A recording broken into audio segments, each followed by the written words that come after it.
네, 오늘 하나님께서 주시는 말씀 보겠습니다. 오늘 하나님께서 우리에게 주시는 말씀은 이사야 40장 18절에서 26절 말씀입니다. 이사야 40장 18절에서 26절까지의 말씀 보겠습니다. 제가 말씀 읽겠습니다. 그런즉 너희가 하나님을 누구와 같다 하겠으며 무슨 형상을 그에게 비기겠느냐? 우상은 장인이 부어 만들었고 장색이 금으로 입혔고 또 은사슬을 만든 것이니라. 궁핍한 자는 거제를 드릴 때에 썩지 아니하는 나무를 택하고 지혜로운 장인을 구하여 우상을 만들어 흔들리지 아니하도록 세우느니라. 너희가 알지 못하였느냐? 너희가 듣지 못하였느냐? 태초부터 너희에게 전하지 아니하였느냐? 땅의 기초가 창조될 때부터 너희가 깨닫지 못하였느냐? 그는 땅 위에 궁창에 앉으시나니 땅에 사는 사람들은 메뚜기 같으니라. 그가 하늘을 차일같이 펴셨으며 거주할 천막같이 치셨고 귀인들을 패하시며 세상의 사사들을 헛되게 하시나니 그들은 겨우 심기고 겨우 뿌렸으며 그 줄기가 겨우 땅에 뿌리를 박자 곧 하나님의 입김을 부시니 그들은 말라 회오리 바람에 불려가는 초계 같도다. 거룩하신 이가 이르시되 그런즉 너희가 나를 누구에게 비교하여 나를 그와 동등하게 하겠느냐 하시니라. 너희는 눈을 높이 들어 누가 이 모든 것을 창조하였나 보라. 주께서 수요대로 만상을 이끌어내시고 그들의 모든 이름을 부르시나니 그의 권세가 크고 그의 능력이 강함으로 하나도 빠짐이 없느니라. 아멘. 하나님의 말씀입니다. 네, 정말 2025년을 이제 마무리하고 새해를 받는 그런 뜻깊은 시간입니다. 여러분, 이 예배를 통해서 하나님께서 우리에게 은혜 주기 원하시는 것, 복 주기 원하시는 것, 우리를 격려하시는 그 마음이 모든 성도들에게 부어지시게 되기를 축복합니다. 최근에 그 흑백 요리사라는 프로그램의 두 번째 시즌이 나오면서 굉장히 인기가 있습니다. 저도 첫 번째 시즌도 좀 봤고요.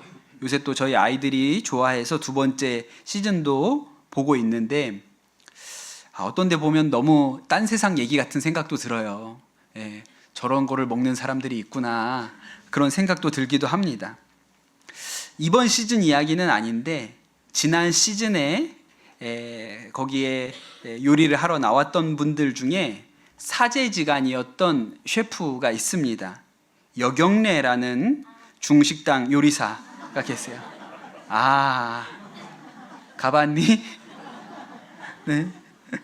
여경래라는 셰프가 있고 이분이 우리나라 중식계에서는 4대 문파의 한 분이라고 그렇게 손꼽히는 대가로 알려진 분이죠. 그리고 이분 제자로 박은영이라는 젊은 여자 셰프가 또 나왔습니다.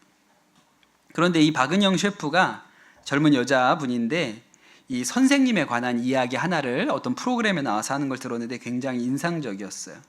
이 여경래 셰프 밑에서 이제 요리하는 것을 배우는데 이제 초반에 손님상에 올라갈 요리를 직접 이 제자가 하게 된 거예요. 그렇게 음식이 나갔는데 그때 음식을 받으신 그 손님이 그 식당의 VIP, 하여튼 맛을 기가 막히게 아는 그런 손님이셨던 거예요. 근데 그분이 식사를 하시고 나가면서 하시는 이야기가 주방장이 바뀐 것 같다. 음식이 옛날 맛이 아니다. 그렇게 평가를 하셨다는 거예요. 그리고 VIP 손님이니까 이분이 하신 이야기가 그 오너 셰프인 여경래 선생님한테 이제 귀에 들어간 거죠. 바로 호출이 왔습니다. 은영이 들어오라고 해라. 그래서 이제 이 박은영 셰프가 이제 제일 어른인 이제 여경래 셰프 앞에 불러가는 거예요. 여러분, 중식당 주방이 얼마나 살벌하겠습니까? 그렇지 않겠습니까? 그분들은 칼도 무서운 거 쓰시잖아요. 진짜 육두문자가 난무하는 데가 중식당 주방일 텐데 그렇게 셰프님 사무실로 가는데 얼마나 겁이 나는지요. 내가 아직 내 요리에 자신이 없는데 손님도 그렇게 얘기를 하고 요리가 내 길이 아닌가 보다. 아유, 내가 여기서 그만두라 그러면 그만둬야 될지도 모르겠다, 이런 생각을 하면서 그 셰프님 사무실로 갔다는 거예요. 그런데 여경래 셰프님이 하시는 이야기가, 은영아, 나는 네가 하는 요리가 다 마음에 들고 좋다. 오늘 일은 마음에 두지 말고 지금처럼 재밌고 열심히 일해. 그래, 이제 나가서 네 할 일만 열심히 해라. 그렇게 이야기를 하셨다는 거예요. 그 이야기를 듣고 다시 주방으로 돌아가는데 눈물이 펑펑 났다 그랬습니다. 나도 나를 못 믿겠는데, 나도 내 요리에 자신이 없는데 나를 믿어주는 사람이 있다는 게 너무 큰 위로와 격려가 되어서 눈물이 났다는 이야기를 하는 것을 들었어요. 제가 여러분과 함께 한 주간 시편 40편, 시편이 아니죠, 이사야 40편으로 말씀을 나누고 있잖아요. 제가 이 이사야 40편을 꼼꼼히 깊이 묵상하면서 제가 스스로 누리는 은혜가 있는데, 하나님께서 정말 이 백성을 격려하기를 원하시는구나, 이 백성을 이렇게 응원해 주기를 원하시는구나, 그런 하나님의 마음이 제 안에 이렇게 부어졌습니다. 지금부터 2600년 전에 바벨론의 포로로 끌려가 있던 이 유다 백성들에게 하나님이 주셨던 말씀 한 구절 한 구절, 그 마음 하나하나를 생각하면 하나님이 참 따뜻하게도 이 백성을 사랑하시고 그들에게 힘주기를 원하시는구나, 그런 생각이 제 안에 드는 거예요. 이집트에서 430년 동안 종살이하던 이 백성을 이제 하나님께서 모세를 통해서 가나안 땅에 들어가게 하시지요. 그리고 여러 해가 지나서 여러 가지 곡절을 거쳐서 다윗이 왕이 되었습니다. 다윗이 왕이 되었을 때 하나님께서 다윗을 사랑하셔서 다윗과 약속을 하셨는데, 내 집과 내 나라가 영원히 보존되고 내 왕위가 영원히 견고하리라 그랬어요. 그리고 이스라엘 사람들은 하나님이 다윗에게 한 이 약속을 믿었습니다. 그래서 그들 마음 가운데 어떤 생각이 있었냐면, 이스라엘은 절대로 망하지 않는다, 그런 생각이 있었어요. 나중에 이 이스라엘이 북이스라엘과 남유다로 분열되었을 때, 북이스라엘이 먼저 아수르한테 멸망을 당하거든요. 그런데 남유다 사람들은 우리는 다윗의 자손이니까, 저 북이스라엘은 다윗과 상관이 없지, 그러나 우리는 다윗의 자손이니까 우리는 망하지 않는다, 그렇게 생각을 했습니다. 바벨론의 느부갓네살 왕이 쳐들어왔을 때도 예레미야 선지자 같은 사람은 유다가 망할 것이다, 그렇게 예언했어요. 그러나 대부분의 사람들은 그 마지막 순간조차 유다는 망하지 않을 거야, 왜냐하면 하나님이 다윗한테 한 약속이 있잖아, 그렇게 생각을 했습니다. 그런데 예루살렘 성이 함락되고 하나님의 성전이 불에 타고 시드기야 왕은 포로로 끌려가서 두 눈이 뽑히고 또 수많은 백성들이 그 먼 길을 거서 바벨론으로 끌려가게 된 거죠. 그러니 이 당시에 이 일은 이 유대인들에게는 엄청난 충격을 줬습니다. 그래서 그들이 처음에 뭐라고 생각했냐면, 금방 돌아갈 줄 알았어요. 몇 년만 고생하면 하나님이 우리를 돌려보내 주실 것이다, 그렇게 생각했습니다. 그런데 70년이라는 시간이 지났어요. 여러분, 이 유다 백성들의 마음이 어땠을지 짐작이 가십니까? 옛날 사람들, 이 고대 사람들에게 있어서 전쟁은 신과 신의 대결입니다. 이스라엘과 바벨론이 싸우면 이스라엘의 신 여호와와 바벨론의 신 마루둑이 싸우는 거예요. 그런데 우리가 믿는 여호와 하나님이 질 수가 없지, 이렇게 생각했는데, 이스라엘의 하나님이 바벨론의 마루둑에게 진 것 같은 상황이 펼쳐진 것이죠. 몸이 포로가 되어서 고단하고 고통스러운 것도 힘든 거지만, 우리 하나님이 졌다는 것을 어떻게 받아들여야 되는지, 이것이 너무나도 괴롭고 고통스러운 일이었어요. 또 그리고 바벨론에 딱 가보니까 바벨론의 문명이라는 것이 이스라엘하고는 완전히 차원이 달랐습니다. 우리가 예루살렘 그러니까 예루살렘이 막 이게 대단한 것 같잖아요. 그런데 여러분, 예루살렘이 변방입니다. 시골이에요. 예루살렘에 있었던 성전, 하나님 성전이 대단한 줄 알았는데, 이 바벨론에 가보니까 다른 신전들에 비하면 너무 초라한 거예요. 그 북한을 떠난 탈북한 주민들이 그 우리나라에 입국을 하게 될 때 인천공항에 내려서 인천대교를 차를 타고 건널 때 그렇게 충격을 받는다 그러잖아요. 아무리 선전을 해도 저렇게 많은 차를 갖다 놓을 수가 있을까? 아무리 선전을 한다고 해도 저렇게 높은 다리를 세울 수가 있을까? 다리가 끝이 안 나니까 인천대교를 넘는 순간에 너무 충격을 받는다는 거예요. 그런 느낌을 이 사람들이 받았던 거죠. 그러니 이 바벨론의 포로로 끌려왔던 이 백성들의 마음이 어땠냐면, 이집트에서 430년 동안 종살이 하다가 이제 그 이집트를 탈출한 이 백성이 정탐꾼을 올려보내잖아요. 그 정탐꾼들이 가나안 땅을 보고 와서 뭐라고 얘기합니까? 우리가 메뚜기 같더라. 저 가나안 사람들에 비하면 우리가 메뚜기 같다고 얘기하잖아요. 그런데 여러분, 이 포로 시절에는 메뚜기 정도가 아닙니다.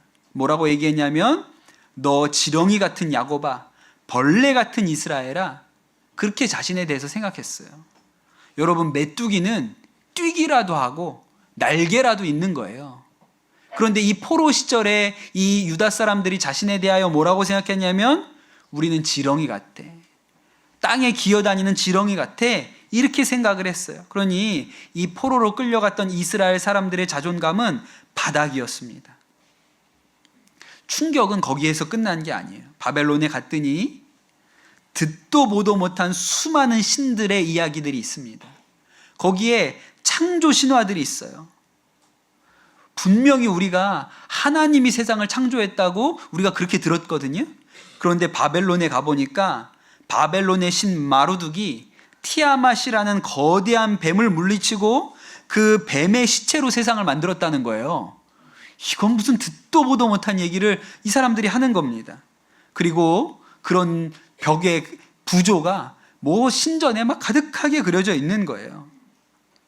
그래서 여러분, 이사야서를 읽어보면 아주 유난히 많이 등장하는 단어가 있는데 바라라는 말이 등장을 해요.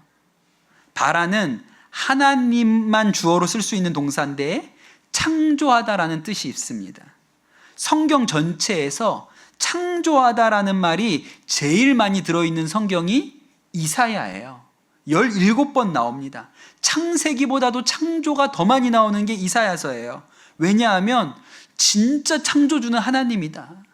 그 얘기를 해야 되니까요. 바벨론의 그 우상들이 아니고, 바벨론에 있는 것들은 다 우상이고, 하나님이 진짜 창조주라고 이야기해야 하는 것입니다. 그래서 여러분, 오늘 말씀 26절에 이렇게 나오는 거예요. 너희는 눈을 높이 들어 누가 이 모든 것을 창조하였나 보라. 주께서 수요대로 만상을 이끌어내시고 그들의 모든 이름을 부르시나니 그의 권세가 크고 그 능력이 강함으로 하나도 빠짐이 없느니라 그랬습니다. 저는 이 말씀이 너무 놀라운 것이, 지금 포로로 끌려갔던 이스라엘 백성, 유다 백성들이 자신에 대해서 나는 지렁이 같다, 나는 벌레 같다, 이렇게 생각하는데 이 이스라엘 백성을 누가 응원하고 계신지 아십니까? 세상을 창조하신 하나님께서 응원하고 계세요. 너무 놀라운 일이죠. 제가 전에 설교 중에 아마 전교인 수련회 때 드렸던 이야기인 것 같은데, 우동 한 그릇이라는 일본 소설 이야기를 들었어요. 그게 딱 이 한 해의 마지막 날에 일어난 이야기입니다. 아버지가 사고로 돌아가시고 큰 빚을 지게 된 엄마와 두 아들이 한 해의 마지막 날만 되면 북해정이라는 국수집에 와서 우동 한 그릇을 시켜서 셋이 먹고 갔다는 거예요. 이 우동집 사장님이 뭔가 특별한 사연이 있는 것 같아서 일부러 국수를 더 많이 삶아서 셋이서 넉넉하게 먹을 수 있을 만큼의 1인분 한 그릇에 넣어서 대접을 했죠. 그리고 그렇게 국수를 먹고 돌아가는 그 엄마와 아들들에게 새해 복 많이 받으세요, 큰 소리로 인사를 해줬다는 겁니다. 그 다음 해에도 그런 일이 있고, 그 다음 해에도 그런 일이 있었어요. 그리고 나서 그 모자가 더 이상 그 식당에 오지 않았습니다. 10년이 훨씬 훌쩍 지나서 한 젊은 청년, 남자 청년 둘이 어머니를 모시고 왔는데 그때 그 가족인 거예요. 그제서야 3인분의 우동을 시켜놓고 사장님한테 하는 얘기가, 그때 우리 아버지가 교통사고로 돌아가시고 그 사고 때문에 큰 빚을 지게 됐는데 너무나도 힘들었는데, 그때 그 힘들 때 우동집 사장님이 집에 돌아가는 우리를 향해서 새해 복 많이 받으세요, 힘내세요, 새해 복 많이 받으세요 하는 일이 할 수 있다, 이길 수 있다, 포기하지 마라, 그렇게 들려서 힘을 내었다는 이야기가 그 우동 한 그릇이라는 이야기죠. 여러분, 우동집 사장님만 응원을 해줘도 사람 인생이 달라지는데, 그런데 여러분, 이 이사야 40장을 보면 누가 우리를 응원하시느냐, 누가 벌레 같은 이스라엘을, 지렁이 같은 이스라엘을 누가 응원하고 계시는가? 세상을 창조하신 하나님이 응원하고 계시다는 거예요. 여러분, 킹스 스피치라는 영화가 있습니다. 실화를 바탕으로 한 감동적인 영화인데, 그 몇 년 전에 돌아가신 엘리자베스 여왕의 아버지 되시는 그 전임 왕, 영국 왕이었던 조지 6세의 이야기거든요. 이분이 왕의 둘째 아들로 태어났습니다. 그냥 뭐 부족한 것 없이 자랐는데 아주 치명적인 약점 하나가 있었어요. 말더듬이에요. 말을 못합니다. 왕자로 태어났기 때문에 어디 가서 연설을 해야 될 일이 많은데 연설하러 올라가기만 하면 웃음바다가 되는 거예요. 지독한 콤플렉스가 있었어요. 망신도 이런 망신이 없었어요. 아버지였던 조지 5세도 아들이 말을 더듬으니까 너무 이 아들을 답답해하고 마음에 흡족함이 없었어요. 그래서 수많은 언어 치료사들을 만나봤지만 소용이 없었습니다. 그런데 이제 아버지가 돌아가시고 형이 왕이 되어야 되는데, 형이 이제 왕위 계승 서열 1위죠. 근데 이 형이 미국의 이혼녀와 바람이 나서 나는 왕 안 하겠다 그러고 떠나버립니다. 그래서 왕위가 이 말더듬는 둘째 아들한테 오게 된 거예요. 그런데 그때가 언제냐? 영국이 2차 대전에 참전할 때입니다. 영국 국민들에게 용기를 불어넣어줘야 되는 거예요. 그런데 나가서 말을 못해요. 말을 더듬어서. 대관식을 앞두고 아내 앞에서 이 왕이 웁니다. 그러면서 뭐라고 얘기하냐면, 나는 왕이 아니야, 나는 불량품이야, 나는 그냥 꼭두각시야, 그러면서 통곡을 합니다. 영화를 보면 이 조지 6세의 언어치료 선생님으로 새로 온 사람이 있어요. 라이오넬 로그라는 사람인데, 이 사람은 학위도 없고 그냥 뭐라 그럴까요? 연극 배우였어요. 연극 가르치던 사람들인데 어떻게 왕의 치료사로 오게 됐는가? 이 사람이 무슨 학위는 없지만 1차 세계대전을 치르고 나서 마음의 상처로 말을 더듬는 사람들을 여러 명 치료한 경험이 있다는 거예요. 지푸라기라도 잡는 심정으로 이 사람을 데리고 왔죠. 그러나 조지 6세는 솔직히 믿지 않았습니다. 이 사람이 내 말더듬이를 고칠 거라고 생각하지도 않았어요. 처음에 만남부터 분위기가 쎄했습니다. 이 선생님이 물어봐요. 언제가 처음이죠? 조지 6세가 대답합니다. 무슨 소리요? 아니, 언어장애요. 내가 사생활 상담하러 왔어? 그럼 왜 왔어요? 말더듬이니까. 언제부터 그랬죠? 날 때부터 이랬어. 아닐걸요? 나에 대해서 뭘 안다고 당신이 나에 대해서 그렇게 말하는 것이요? 날 때부터 말을 더듬는 사람은 세상에 없습니다. 생각할 때도 말을 더듬으세요?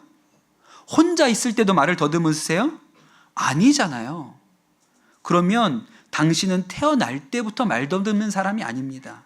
하나님은 날 때부터 말 더듬는 사람을 만들지 않습니다. 이 라이오넬 앞에서 그가 자신의 과거에 대해서 이야기하기 시작합니다. 어린 시절에 유모로부터 학대를 받았고, 왼손잡이였는데 오른손을 써야 됐느냐고 무섭게 혼났고, 안짱다리를 고치느냐고 철로 된 부목을 다리에 묶고 고통받았던 어린 시절이 있어요. 그때부터 말더듬이가 시작이 된 것입니다.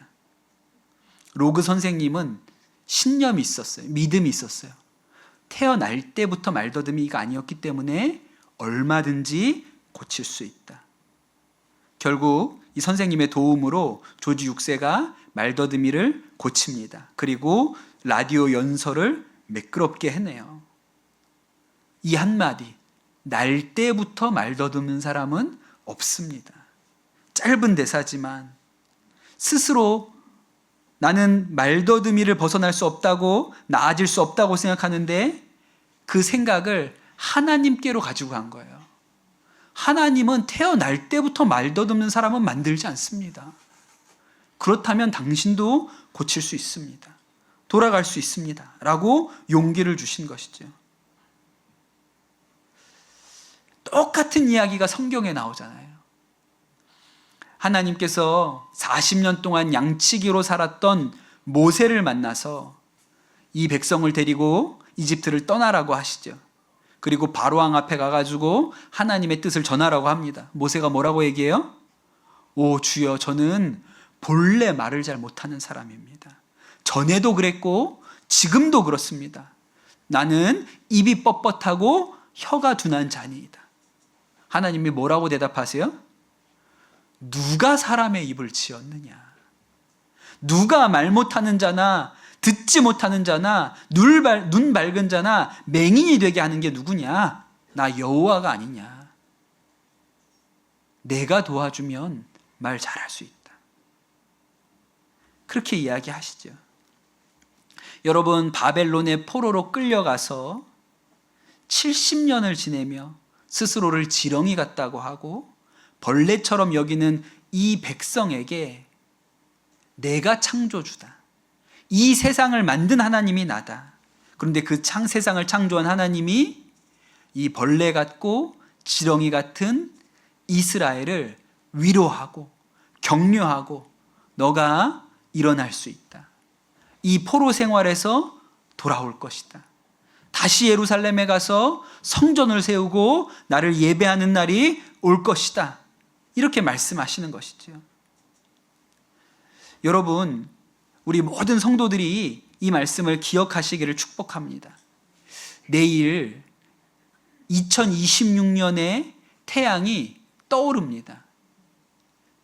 내일 해 뜨는 거 보고 싶은 분은 어디 추운 데 가서 고생하지 마시고 유치부실에 가서 보시면 돼요. 유치부실에 가서 보시면 저 남한산성 뒤로 해가 떠오르는 게 너무 멋있게 보입니다. 네. 이불도 저기 있으니까 주무시고 해 뜨는 거 보시려면 어디 바다 같은 데 가서 고생하지 마시고 그렇게 하시면 돼요. 그런데 여러분, 태양을 보는 게, 새에 떠오르는 태양을 보는 게 중요한 게 아니고 그 태양을 만드신 하나님이 우리를 응원하고 계시다는 것을 알아야 합니다. 그 태양을 빚으신 하나님께서 벌레 같고 지렁이 같은 우리를 응원하고 격려하고 계세요. 그것이 2600년 전에 하나님께서 바벨론의 포로로 끌려가 있었던 이스라엘 백성에게 하셨던 말씀입니다. 금요일 새벽에 안 오실까 봐 스포일러 조금만 할게요. 이사야서 40장 31절 마지막 절 말씀이 뭔지 아십니까? 오직 여호와를 앙망하는 자는 새 힘을 얻으리니 독수리가 날개치며 올라감 같을 것이요 다른 박질하여도 곤비하지 아니하겠고 걸어가도 피곤하지 아니하리라. 나는 지렁이라고 생각했는데 하나님은 뭐라고 얘기하세요? 너 독수리잖아. 너는 땅을 기는 자가 아니요 독수리가 날개치며 올라가는 하늘을 나는 자야. 그렇게 응원하시는 분이 세상을 창조한 하나님이세요. 여러분, 심장이 멎을 얘기를 하나님이 오늘 우리에게 하신 거예요. 태양을 보고 감동할 게 아니고 저 태양을 만드신 하나님이, 저 태양을 떠오르게 하시는 하나님께서 우리를 응원하시고 격려하십니다. 새 힘을 얻을 것이다. 오직 여호와를 앙망하는 자는 새 힘을 얻을 것이다. 여러분, 그 격려가, 그 칭찬이, 그 응원이 여러분 귀에 나에게 하시는 말씀으로 들리시기를 예수님의 이름으로 축복합니다. 이 시간 주신 말씀 붙들고 우리 합심해서 기도하며 성찬을 준비하겠습니다. 주님, 우리의 귀에 하나님의 음성이 들리게 하여 주시옵소서. 이스라엘의 포로된 이 백성들, 나는 지렁이 같고 벌레 같다고 생각하는 이 백성을 향하여 하나님께서 그들을 응원하시고 격려하셨던 이 하나님의 말씀이, 너는 지렁이가 아니다, 독수리다, 너는 날아갈 것이다, 땅을 기는 자가 아니요 하늘을 날 자다 라고 격려하시고 응원하시는 하나님의 음성이 우리 마음 가운데 들리게 하여 주시옵소서. 우리가 이 성찬을 받을 때 태양을 뜨게 하시는 하나님께서, 저 태양을 만드신 하나님께서 우리를 응원하시고 격려하시는 것이 믿어지는 그런 축복이 우리 가운데 임하게 하여 주시옵소서. 이 시간 우리 합심해서 기도하도록 하겠습니다. 기도하겠습니다.